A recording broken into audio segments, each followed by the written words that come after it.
Thank you. Thank you. Good evening, everybody. Please have a seat. I apologize that we're a little bit late, but some of your colleagues had many things to say, and they were all extremely valuable, and I want to spend at least as much time listening as I was speaking. Let me begin by expressing our gratitude to President Kikwete and the people of Dar es Salaam and Tanzania for their incredible hospitality. Thank you to our hosts, the Corporate Council on Africa, for bringing us here together. And I want to acknowledge the Secretary General of the East Africa Community, Richard Sezibera, and the President of the African Development Bank, Donald Kabaruka. I want to thank both of them for their incredible leadership. So please give them a round of applause.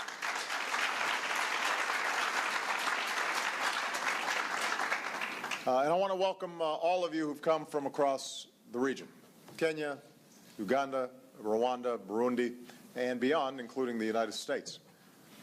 I'm pleased to be joined by leaders from across my administration, including my new U.S. Trade Representative, Mike Froman. Mike, where are you? Stand up so everybody knows, because Mike will be very busy working to increase trade and commerce between the United States and Africa. We've also got USAID Administrator Raj Shah.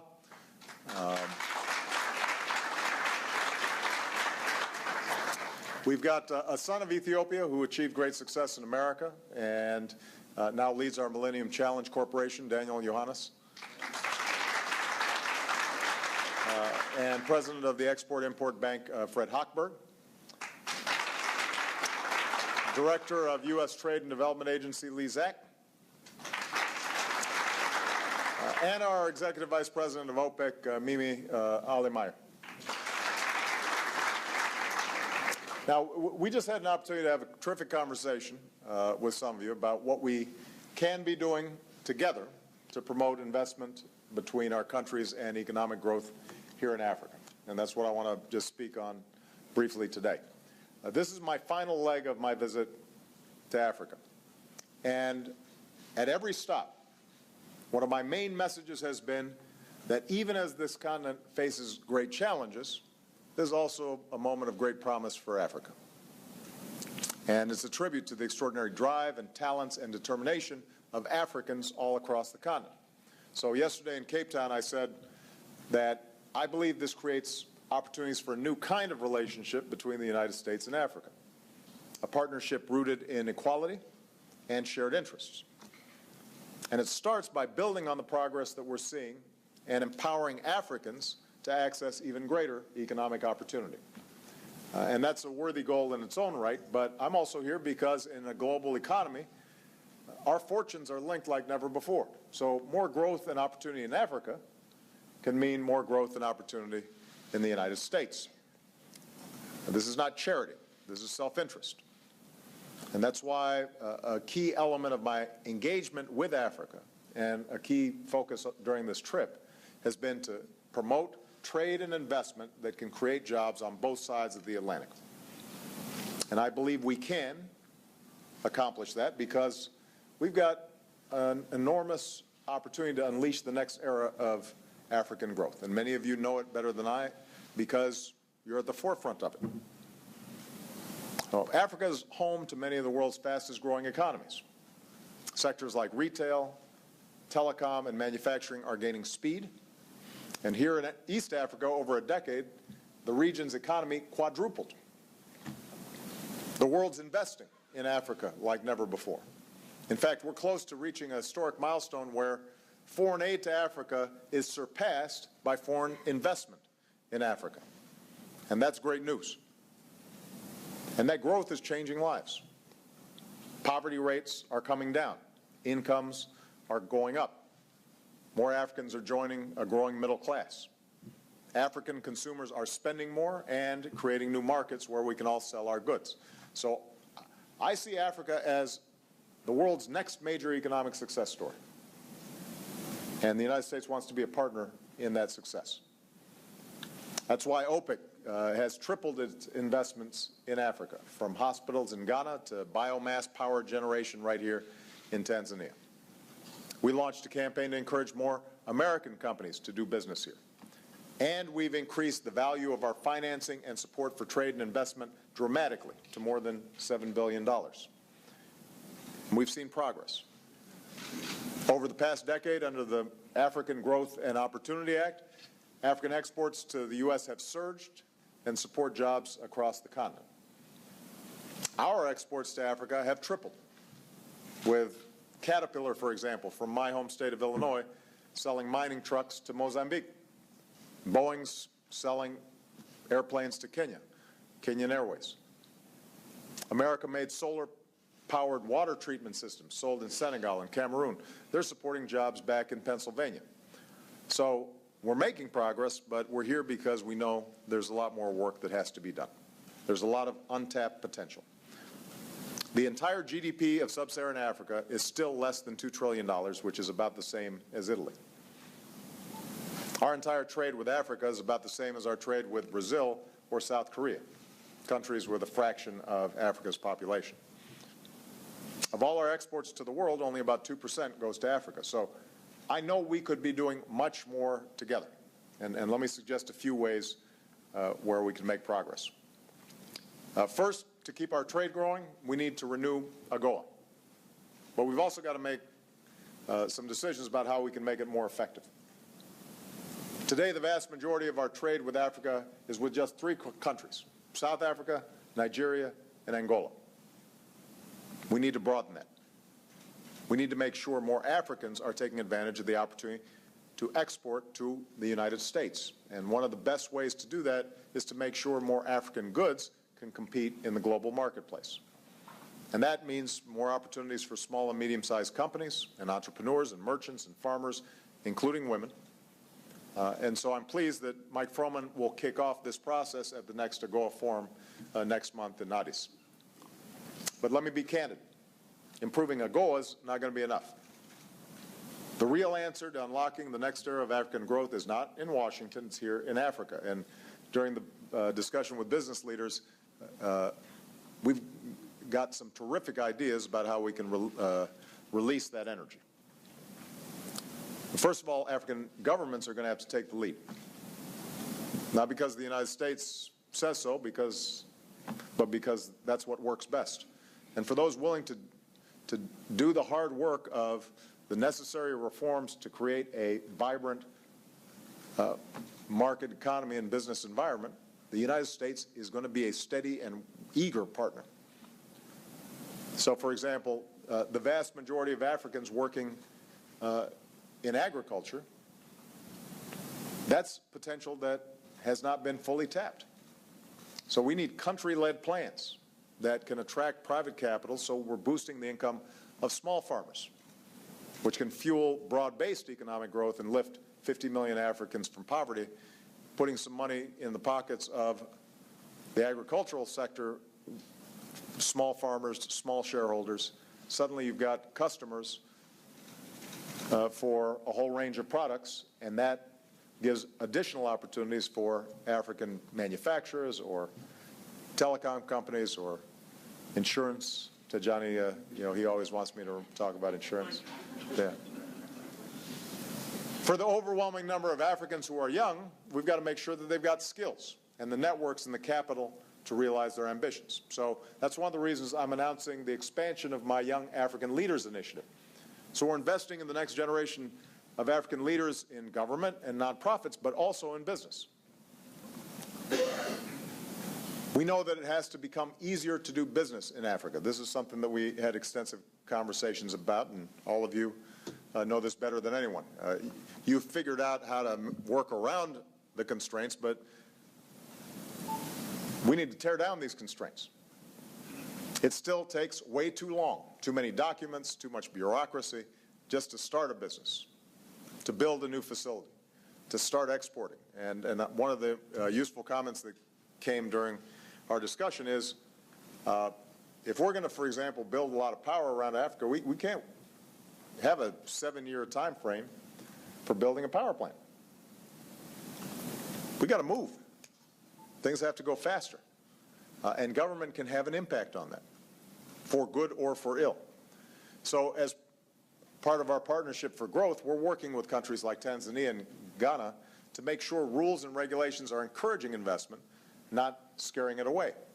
And by the way, if we can synchronize regionally between countries so that there's some standardization of how business gets done, that's helpful too, because then people don't have to try to figure out and unlock a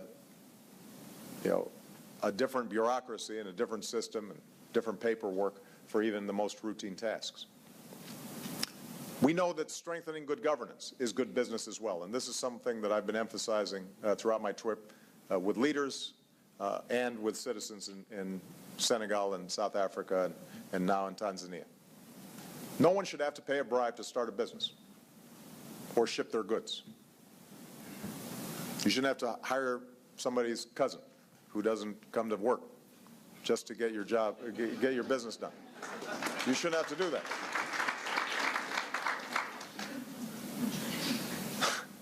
So as part of our global effort against corruption, we're working with countries across Africa to improve governance, advance open government, uphold the rule of law, because trade will flow where rules are predictable and investment is protected. We also know that unleashing Africa's economic potential demands more access to electricity. That's how businesses keep the light on. That's how communities can literally connect to the global economy. And more than 2/3 of the people in sub-Saharan Africa have no access to electricity, even as Africa's potential to produce energy is vast. And that's unacceptable in 2013. So that's why yesterday I announced Power Africa, our initiative to double access to electricity in sub-Saharan Africa. And I want to thank the African Development Bank for its partnership, as well as many companies that have stepped up with commitments, including some here. And I have to say, those who are involved in this process, they continually tell us the problem is not going to be private sector financing.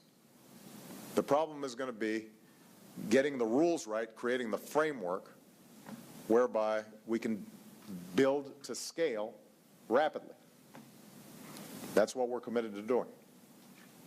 We're starting with countries that are making progress already with reforms in the energy sector. Tanzania, Ethiopia, Kenya, Nigeria, Ghana, Uganda, Mozambique, and Liberia. And with a focus on cleaner energy, we will initially add 10,000 megawatts of new electricity generation, which expands electricity to 20 million homes and businesses. We also know that many of the greatest opportunities for growth are often in markets right next door, right across the border. But if it's easier for you to sell to Europe than it is to the folks right next door, we've got a problem. That's a constraint on African development and growth. So here in East Africa, by reducing tariffs and pursuing a customs union, you've already doubled trade between your countries in recent years. But we've got to keep working. It should not take longer to ship products between African countries than it does to ship to Europe. A company like Ford shouldn't have to transport cars to Kenya from South Africa by airplane because it's so expensive or unreliable to do it by road or by rail. So you've got to create a situation which is easier to trade within Africa. So today I'm announcing a new initiative, Trade Africa, to boost trade with and within Africa, starting with the East Africa community.